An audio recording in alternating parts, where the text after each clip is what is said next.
Salut les Globetrotters! Alors aujourd'hui on va parler de randonnée et on va voir ensemble comment bien organiser ton sac à dos de randonnée, comment bien charger l'intérieur de ton sac pour pas avoir mal au dos et pour que ce soit le plus confortable possible.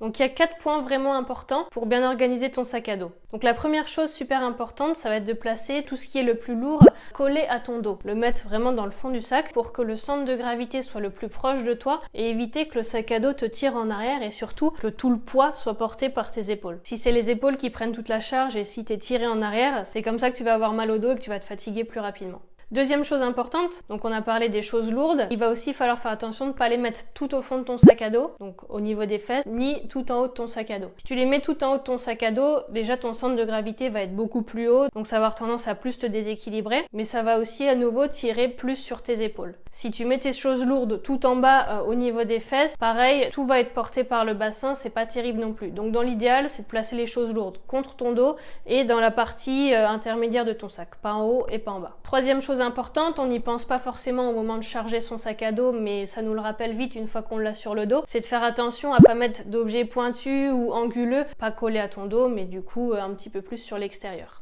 Et enfin, quatrième point, je te recommande de placer tout ce que tu risques d'utiliser régulièrement, ta gourde, ton paquet de mouchoirs, l'appareil photo, la veste Gore-Tex par exemple, si tu te fais surprendre par une averse. Voilà, toutes ces petites choses doivent être placées dans ton sac à dos de façon à être accessibles facilement et rapidement. Donc ça va de soi, la gourde, tu vas pas aller l'enfuir au fond de ton sac entre le sac de couchage et le réchaud. Ça sera plus judicieux de la mettre sur les poches extérieures ou si tu as des logements sur les côtés, des petits filets sur ton sac à dos, c'est plus judicieux.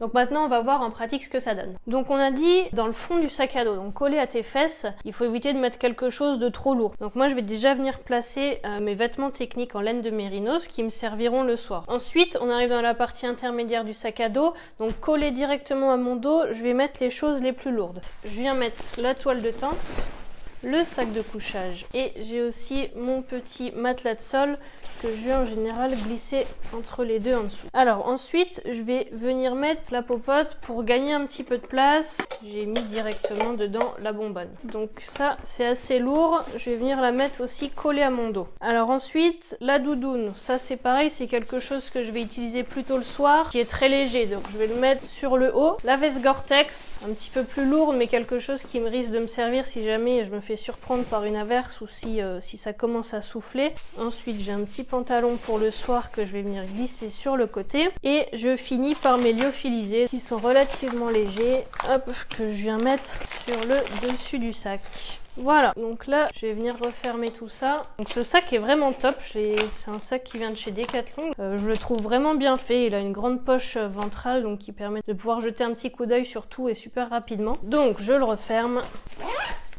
Et sur les poches latérales, je vais venir mettre les petites choses qui vont me servir ce soir, donc mon réchaud, ma pompe filtrante, donc ça c'est quelque chose que j'utilise vraiment souvent, donc pareil, je le mets sur une poche du côté, accessible facilement, la petite cuillère pour manger lyophilisé le soir, donc ça avec le coin en cuisine, et pareil, la lampe frontale, c'est quelque chose que je vais utiliser assez souvent le soir, donc pareil, je la mets à proximité de façon à pas avoir retourné tout le sac pour la trouver. Et dernière petite chose importante quand même, hein, le PQ, pareil, hop, sur le côté. Donc sur ce sac, vous le voyez là, donc je peux soit ouvrir comme ça super rapidement, soit de manière classique, ouvrir par le haut et accéder, donc par exemple si j'ai froid, hop, là j'ai tout de suite ma doudoune et juste en dessous ma veste Gore-Tex. Voilà, et donc là, j'ai bien tout ce qui est le plus lourd collé à mon dos, assez léger dans le fond, assez léger sur le dessus et léger sur l'extérieur. Ça me fait penser que je ferai une vidéo prochainement sur comment bien régler ton sac à dos parce que je me rends compte en le mettant que c'est pas forcément inné. Ça se porte pas comme un sac à dos quand on allait au collège sur une épaule ou qu'on portait en bas des fesses. C'est un sac qui peut peser 10-15 kg, donc si tu le règles pas bien, tu vas te flinguer les épaules, te flinguer le dos et puis ça va te dégoûter de la randonnée.